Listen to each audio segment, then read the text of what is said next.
In this step-by-step tutorial, I will teach you how to remove the Join Us button from the Wix app in just a few easy steps. To start with, you need to go to the Wix editor. This is the platform where you will be able to access the various components of your website and where the necessary changes will be made. Now, your eye should move to the left side of the Wix editor interface. Here you will find an option called Pages and Menu. This is where you will find the list of all the pages that are currently existing on your website. Click on this Pages and Menu option to proceed further. Next, your focus needs to shift to Members area. When you hover over this option, you will see a small icon that resembles three dots stacked one on top of the other. This is called the Actions icon.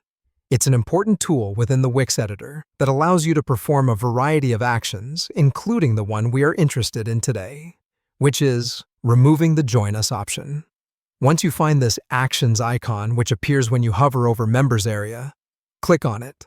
Upon clicking the Actions icon, you will notice a few options appearing in a drop-down menu. Among these options, look for the one that says Delete Members area. Not to be mistaken, this is not deleting any members, but is simply removing the Join Us option from your Wix app. Click on Delete Members area to initiate the process. As you click, you will be asked to confirm your choice. This is an extra layer of security to ensure you don't delete something you didn't mean to. On this prompt, select the option marked Delete. And just like that, you have successfully removed the Join Us option from the Wix app. Now, when users visit your site, they will not be prompted with the Join Us option unless you choose to add it back. So give it a try and continue to customize your website to better suit the needs of your audience.